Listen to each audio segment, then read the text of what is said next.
Save. So, refresh natin ulit. Saan ang page natin? Okay. Diba? Kinuha niyang color. So, ito na ang kulay niya ngayon. So, kaya depende na sa inyo kung ano yung tingin niya na mas mapapaganda pa ang website nyo. So, pwede nyo gamitin. So, syempre ako, gusto kong ganito lang kasi minimalist. Gusto ko yung simple lang. Yan. Okay, so next, yung table natin, i-collapse natin ang background. Magma-margin tayo and then maglalagay tayo ng shadow. Copy natin yan. Lagay natin dito sa loob. Pwede nyo yung i-copy agad guys ha. So, inisa-isa ko lang para maintindihan. So, ganyan lang magiging itsura niya. Okay?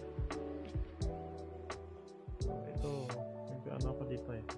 Pwede nyo liitan ng font. Kung hindi nyo nagustuhan yan, pwede nyo liitan ng font. Dito, pwede nyo gawin. Lighting. Save ko ba? Save. Yan pa rin eh. Masyadong maliit at ang ano ko.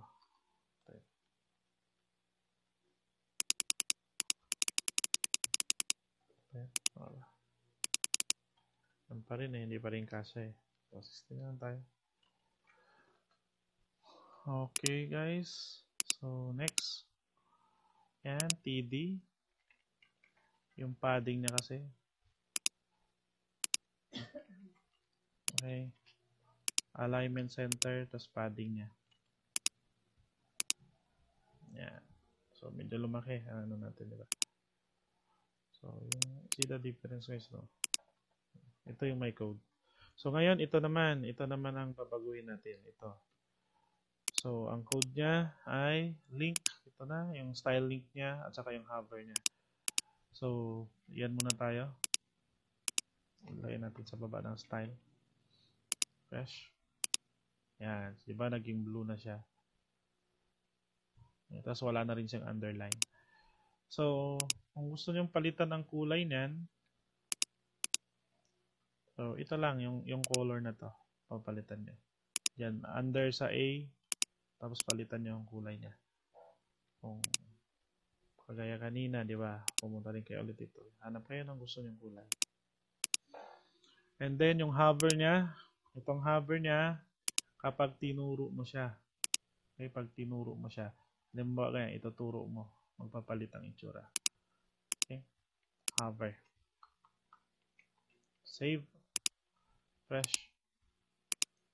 Yan. Turuin natin yan. Pansin nyo, 0.3 seconds yan, magbabago ang itsura niya.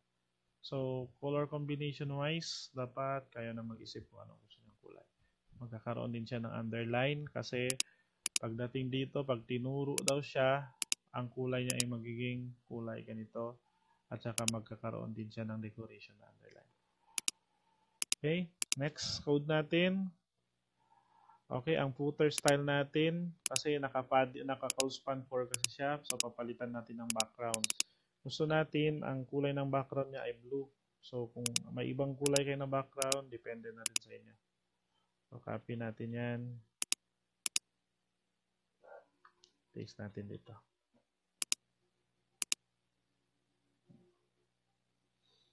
Okay, so sa case na to, so lahat kasi ng naka-closespan 4 ay magpapalit ang kulay ng blue.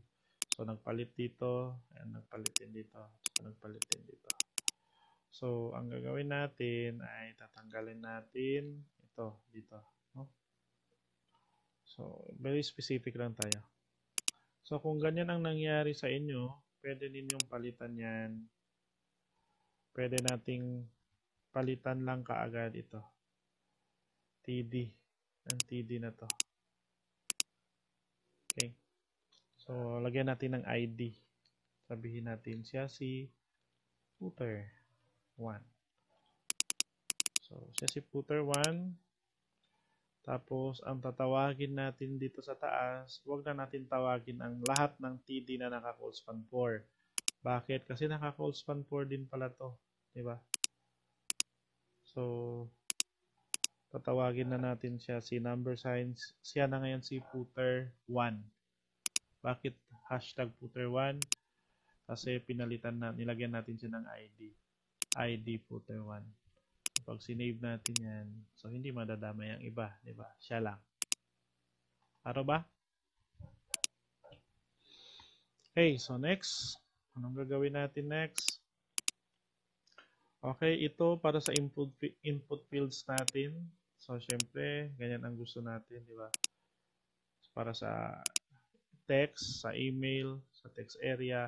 So, dapat 80% width siya. Kung ang width nito, dapat kukunin niya yung 80% nito. And then, meron din siyang padding na 8. Ibig sabihin ng padding na to ay margin yan. Margin sa labas. Sa loob. Sa loob. Margin sa loob ng, di ba ito, walang margin sa loob ng text, di ba? Ibig sabihin, lalagyan niya ng margin sa loob. Kasi pag margin kasi, sa labas. Pag padding naman sa loob. So, siguro, matatackle natin yan by next step. So, border 1, solid, na may gray. Siyempre, lagyan natin ng border yun. And then, naka-radius of 5 siya. Ibig sabihin yan, medyo pa-curve yung gilid din ng konti. And then, margin bottom, 8px with font size 14. So, copy natin. Tingnan natin yung magagawa ng code na to. So, ipasok pa rin natin dito sa loob ng style. So, yan. Para sa input fields natin. So, okay. So, diba? Naging medyo maganda na. May margin na yung text, hindi na dikit dun sa line. So, ganyan ang itsura niya. So, siguro, i-enhance na lang natin to. Siguro by next sem na, para hindi kayo mahirapan.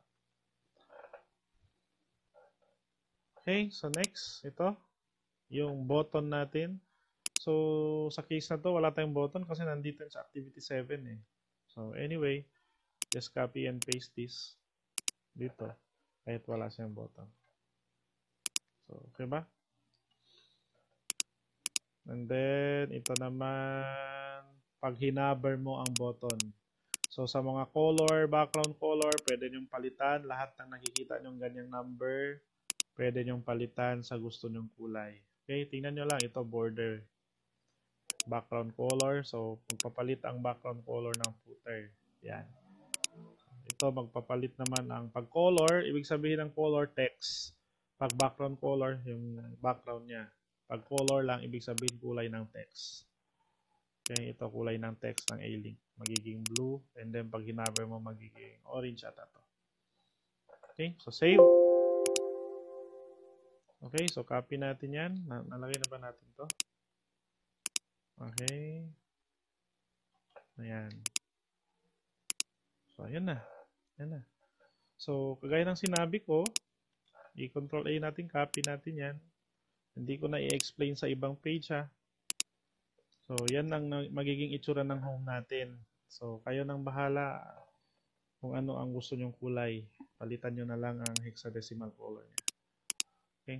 So, dito sa photo, which is activity 4, balik lang tayo dito. Open natin, right click. Notepad. Okay, ilagay natin dito sa may head niya, sa baba ng title, paste. Yan ang style, pataas. Okay. So, may nagbago pala sa atin dito guys yung footer natin, nilagyan natin ng ID. Sana yan? Ito. Ito. Binago pala natin to. So, nilagay natin to hashtag footer1. Okay? So, dito rin sa baba,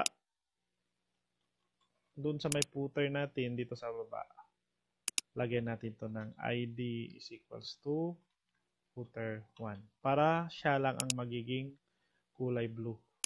Or kung ano man ang kulay na gusto nyo. So, refresh. Okay?